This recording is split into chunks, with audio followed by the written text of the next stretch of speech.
Bismillahirrahmanirrahim. Alhamdulillah, salatu wassalam ala sayyidina Rasulullah Muhammad bin Abdullah wa ala alihi wa sahbihi wa man walah wa ba'du. Qala muallif rahimahullah wa nafa'ana bihi wa bi ulumi fid darin amin. Babu al-wasiyah. Bab tentang wasiat.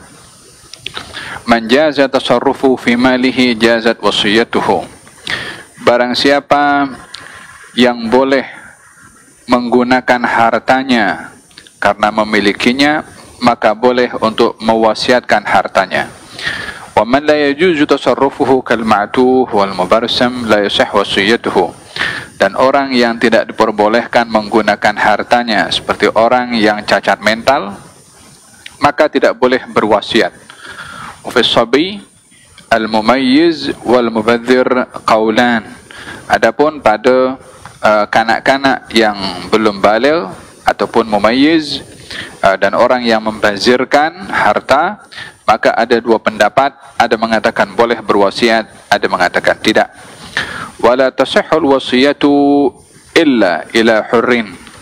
Tidak diperbolehkan menyerahkan wasiat itu atau wasiat melainkan kepada orang merdeka, bukan hamba sahaya. Muslim bukan kafir. Baligh bukan mumayyiz atau kanak-kanak. Aqil orang berakal, bukan orang yang gila. Adlun dan juga orang yang adil.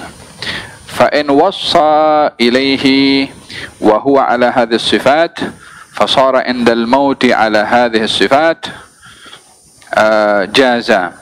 Bila mana yang berwasiat itu memenuhi syarat tadi, yang berwasiat adalah seorang merdeka, muslim, baligh, berakal dan adil sampai akhir hayatnya, maka sahlah wasiat itu. Wasiyah di dalam arti bahasa artinya adalah al-ahdu. Al-wasiyah adalah janji secara bahasa. Adapun mengikut syarak adalah bersedekah dengan harta setelah kematian. Itu arti wasiat. Bersedekah dengan harta setelah kematian. Perbezaan antara wasiat dengan akad-akad yang lain seperti hadiah atau hebah, wasiat itu diserahkan di masa setelah kematian, adapun hebah diberikan di masa hidupnya, atau hadiah pun juga diberikan semasa hidup. Adapun hadiah atau niat bersedekah bila mana dikaitkan dengan setelah kematian, maka namanya wasiat. Dan ini perbezaan antara wasiat dengan akad-akad yang lain.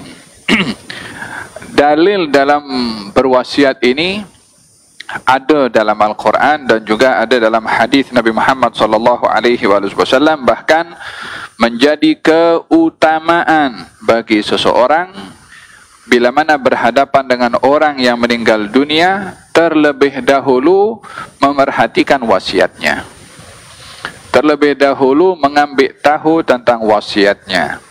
Oleh sebab yang demikian, setiap orang yang dia setiap muslim, setiap mukmin hendaklah sudah memiliki wasiat, dan wasiat itu mudah untuk didapat supaya yang ada di rumah atau sesiapa yang diamanahkan untuk menjadi al-wasi, penerima wasiat, pertama kali bila mana seseorang itu meninggal dunia, yang menerima wasiat ini atau wakil kepada orang meninggal dunia ini yang menerima wasiat sudah memberitahukan terlebih dahulu apakah isi kandungan atau al-bunud, poin-poin wasiat yang sudah ditulis oleh orang yang meninggal tadi.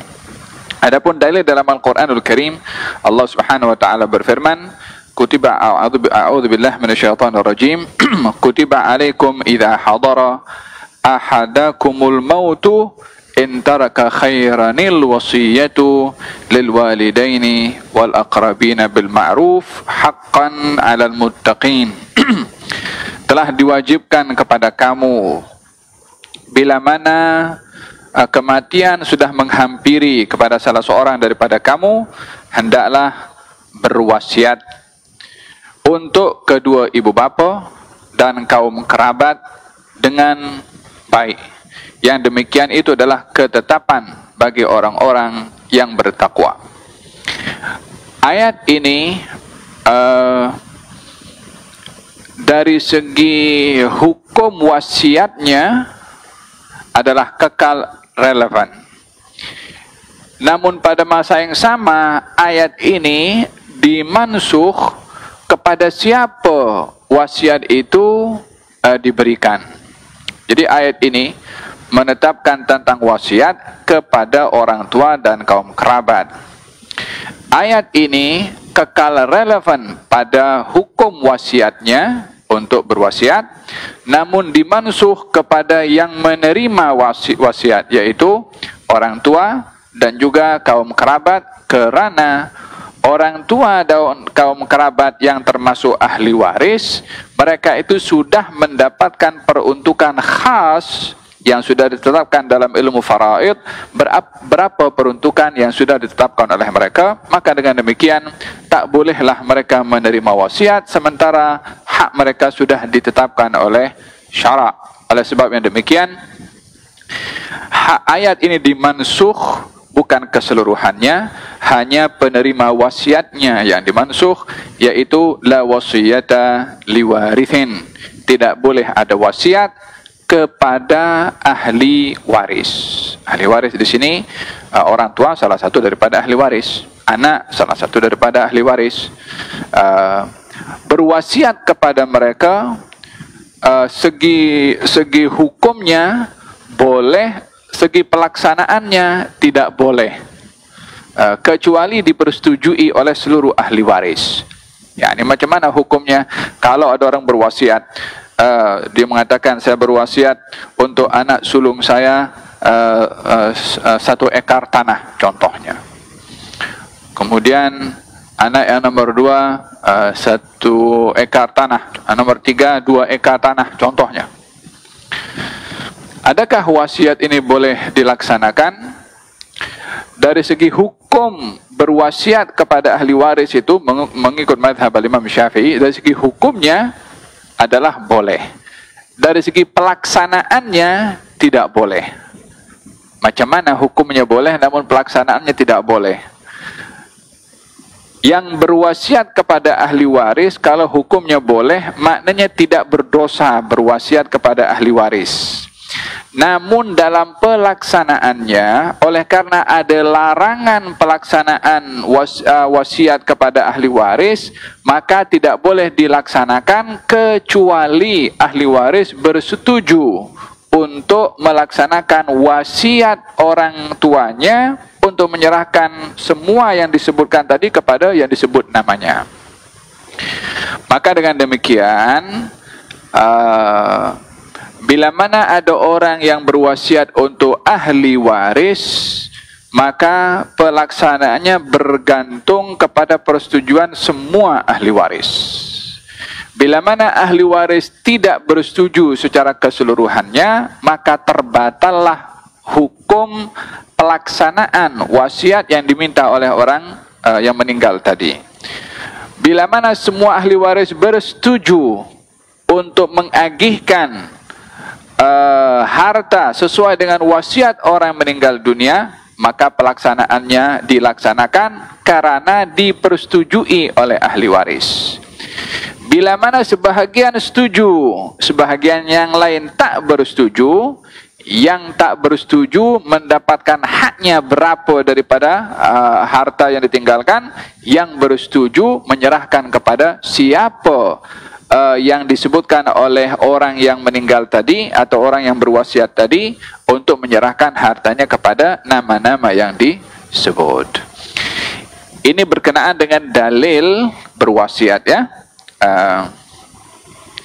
Dalam hadis Nabi Muhammad sallallahu alaihi wasallam adzan ya.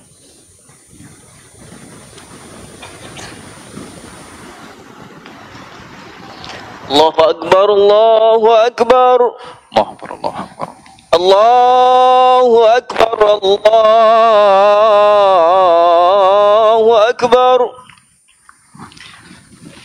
لا إله إلا الله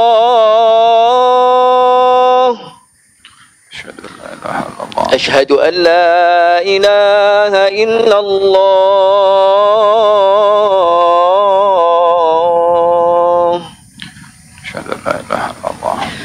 أشهد أن محمد رسول الله أشهد أن محمد رسول الله أشهد أن محمد رسول الله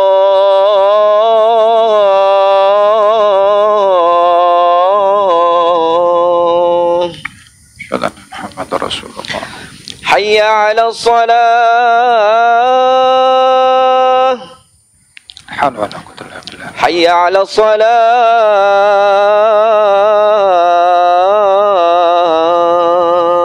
لا حول ولا قوة إلا بالله العظيم حي على الفلاح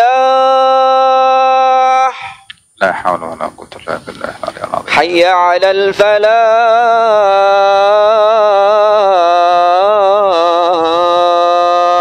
لا حول ولا قوة إلا بالله الله أكبر الله أكبر الله أكبر الله أكبر لا إله إلا الله لا إله إلا الله محمد رسول الله الحمد لله رب العالمين اللهم صل وسلم على سيدنا محمد وعلى آل سيدنا محمد اللهم رب هذه الدعوة التامة الصلاة القائمة آت سيدنا محمد الوسيلة الفضيلة شرف درجة العالية الرفيع وثم مقاما محمودا الذي وعدته إنك لا تخلف الميعاد رب في النار اللهم نسألك العفو والعافية الموافاة الدائمة في الدنيا والدنيا والآخرة صلى الله عليه وسلم محمد وعلى آله وسلم الحمد لله رب العالمين. Pada ayat ini juga disebutkan kutiba alaikum, diwajibkan kepada kamu, yakni untuk berwasiat. Ianya adalah memberikan penjelasan kepada kita bahwasanya wasiat adalah wajib. Ya, terkadang wasiat akan menjadi wajib, terkadang wasiat menjadi sunnah, terkadang wasiat menjadi haram, terkadang wasiat pun menjadi makruh. Wasiat akan menjadi wajib bila mana terkait dengan orang yang berwasiat itu sesuatu yang diwajibkan oleh Allah kepadanya. Seperti orang berwasiat tentang harta, dia belum pergi ke haji. Dan dia dalam keadaan tak mampu dengan kondisi kesehatan tubuh badannya, contohnya dari segi harta tak ada problem, maka kewajiban haji wajib kepadanya. Maka dalam hal ini dia kena sebut dalam wasiatnya tadi atas kewajiban yang wajib dilaksanakan olehnya daripada rukun Islam, yaitu haji, agar supaya diambil daripada hartanya melaksanakan haji untuk dirinya. Ini wasiat wajib.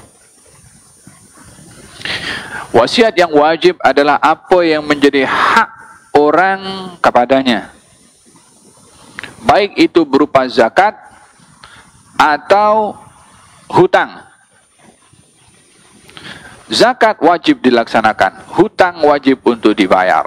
Maka dalam hal ini, seseorang yang diwajibkan kepadanya mengeluarkan zakat, namun belum dikeluarkan, atau dia ada hutang kepada orang yang belum dibayar, dalam hal ini kena tulis wasiat, wajib berwasiat karena membayar hutang hukumnya wajib dan membayar zakat juga hukumnya wajib. Maka dalam hal ini itulah pentingnya seseorang sebelum mengagihkan harta zakat atau mengagihkan harta kepada ahli waris, ditengok dulu wasiatnya itu apa. Ada kalanya wasiat itu menjadi haram. Bila mana orang berwasiat hartanya untuk buka kedai arak, khalas, haram. Tak boleh pun juga dilaksanakan, haram melaksanakan wasiat yang haram. Ada kalanya wasiat itu wasiat yang sunnah. Seperti kalau dia berwasiat untuk bagi kepada madrasah, masjid, hospital, dan tempat-tempat yang membawa manfaat kepadanya. Ada beberapa perkara yang terkait dengan hukum berwasiat. Nah, Dalam hadis Nabi Muhammad sallallahu alaihi wa ala alihi wasallam, "Ma haqqu mri'in muslimin lahu syai'un yusi bihi fihi yabitu lailataini illa wa wasiyatuhu maktubatun indahu." Tidak sepatutnya bagi seorang muslim yang baginya ada hak, yakni terkait dengan harta, yang patut untuk diwasiatkan, untuk dia tidur sedua malam, melainkan wasiatnya sudah ditulis di sisinya. Illa wasiyatuhu maktubatun, wasiatnya mesti tertulis. Maka dalam hal ini wasiat itu tidak cukup dengan mulut sahaja. Lebih-lebih lagi di zaman sekarang, hendaklah wasiat bertulis, dan kalaupun mesti dimeterai, adanya saksi supaya valid wasiat tersebut, dan tidak ada sesiapa yang boleh memalsukan isi kandungan wasiat. Dan ini adalah berupa anjuran kepada setiap muslim, melainkan sudah mencatat wasiatnya. Dalam hadis Nabi Muhammad sallallahu alaihi wasallam, beliau bersabda, "Man mata ala wasiyatin mata ala sabilin wa sunnah." Barang siapa yang meninggal dunia dalam keadaan berwasiat, maka dia meninggal dalam jalan yang benar dan meninggal dunia dalam keadaan sunnah. Wa mata ala tuqan wa syahadah, meninggal dunia dalam keadaan bertakwa dan juga meraih syahadah, syahid. Wa mata maghfuran lahu, dan meninggal dunia dalam keadaan dosanya diampunkan. Hada berkenaan dengan dalil wasiat. Siapa orang yang berwasiat itu? Man jaza tasarrufu fi malihi, barang siapa orang yang boleh menggunakan harta. Bermakna orang yang memenuhi syarat menggunakan hartanya, maka dia boleh mewasiatkan harta tersebut. Jadi ada beberapa orang yang tak boleh menggunakan hartanya sendiri, seperti kanak-kanak yang belum baligh. Mesti ada wali yang menggunakan harta, yang menjadi penanggung jawab kepada anak yatim tersebut. Atau orang yang tak cukup matang akal fikirannya, orang yang gila atau orang yang cacat mental, maka dalam hal ini dia tidak boleh menggunakan hartanya. Dengan demikian tidak valid wasiatnya. Namun orang yang dia akil, baligh, orang yang dia berakal, orang yang baligh, orang yang merdeka, maka yang memenuhi syarat yang saya sebutkan tadi, maka bolehlah dia berwasiat akan hartanya sendiri. Naam. Di dalam hadis Nabi Muhammad sallallahu alaihi wasallam menyebutkan tentang batasan jumlah yang boleh diwasiatkan dalam bentuk harta, ya. Kalau dari beberapa hadis yang disandarkan kepada as-sahabah berkenaan dengan cara mereka berwasiat, ayatnya dan sirahnya. Di sini ada daripada Musnad Abdul Razzaq, anna Anasan radhiyallahu anhu qala, Anas bin Malik mengatakan, mereka dahulu para sahabat menulis fi suduri wasayahum, di permulaan wasiat mereka. Ini wasiat itu tadi definisinya saya sebutkan adalah sedekah harta yang diberikan setelah kematian. Maknanya banyak terkait dengan masalah harta. Tapi adakah wasiat itu hanya harta sahaja? Selain harta, kalau orang tak punya harta tak perlu berwasiat? Jawabannya ada pada cara mereka para sahabat berwasiat. yakni sebelum mereka berwasiat sudah meletakkan pada mukaddimahnya. Katanya Bismillahirrahmanirrahim. Hadza ma awsa bihi fulan ibnu fulan. Inilah wasiat yang diwasiatkan oleh fulan bin fulan. Yang disebut namanya siapa? Fulan bin fulan. An yashhad an la ilaha illallah wahdahu la syarikalah wa yashhad anna Muhammadan abduhu wa rasuluh. Mengucapkan dua kalimat syahadah. Wa anna sa'ata atiyatun la raiba fiha. Hari kiamat pasti akan terjadi dan tiada keraguan. Wa anna Allah yab'atsu man fil qubur. Dan Allah akan membangkitkan sesiapa yang ada di dalam kubur. wa awsa man taraka min ahlihi an yattaqullah, dan bertulis saya berwasiat kepada ahli keluarga saya agar supaya bertakwa kepada Allah, wa yuslihu dzata bainihim, dan tidak bergaduh satu dengan yang lain, wa yuti'ullaha wa rasulahu in kanu mu'minin, dan taat kepada Allah dan juga Rasulnya kalau mereka orang-orang beriman. Dan wa awsahum bima awsa bi Ibrahim banihi Yaqub, dan mengambil wasiat yang diwasiatkan oleh Nabi Ibrahim kepada anak-anaknya dan Yaqub kepada anak-anaknya. Apa itu? Innallaha astafa lakumuddin fala tamutunna illa wa antum muslimun. Jangan kamu mati kecuali dalam keadaan Islam. Baru tulis wasiatnya, saya ada hutang kepada fulan, fulan ada hutang kepada saya, perincikanlah apa yang terkait dengan harta. Kemudian saya berwasiat agar supaya sebahagian daripada harta saya, jumlahnya berapa, contohnya tak lebih daripada 1/3 diserahkan kepada madrasah, ke hospital, itu yang terkait dengan masalah harta. Tapi mukaddimahnya macam tu. Kalau orang tak punya harta macam mana? Ya cukup dengan yang tadi itu saja. Saya berwasiat untuk mengucapkan 2 kalimat syahadah, bertakwa kepada Allah, jangan bergaduh, dan hal-hal yang tidak semestinya terkait dengan harta. Faham tom? Ada berkenaan dengan al-wasiyah. Yang terkait dengan masalah harta, baginda Rasulullah SAW satu hari menziarahi Sa'ad ibn Abi Waqqas dan bertanya kepada Sa'ad bin Abi Waqqas dalam keadaan Sa'ad bin Abi Waqqas sudah sakit, dan sakitnya sakit agak parah. Kemudian kata Sa'ad bin Abi Waqqas, ya Rasulullah, saya ini adalah orang yang banyak harta dan saya tak ada zuriya kecuali seorang perempuan sahaja. Bolehkah saya bersedekah dengan 2/3 harta saya? Kata Nabi, tak boleh. Kalau setengah, kata Nabi, tak boleh. Kalau 1/3, Nabi menjawab, as-sulus wa sulusu katsir. Okey, 1/3 itu pun sudah banyak. Wahai Sa'ad, engkau tinggalkan keluarga kamu berkecukupan, lebih baik daripada kamu tinggalkan mereka meminta-minta kepada orang lain. Hakada berkenaan dengan wasiat. Baik, kalau ada orang berwasiat, saya berwasiat separuh harta saya diberikan kepada masjid contohnya. Ahli waris tak tahu isi kandungan wasiat. Dia sudah meninggal dunia, tengok wasiat, nampak kalau orang yang berwasiat tadi berwasiat separuh hartanya untuk masjid. Macam mana? Maka dalam hal ini ahli waris ada 2 pilihan. Pilihan yang pertama, hanya meluluskan yang dibenarkan oleh syarak sahaja, yaitu 1/3.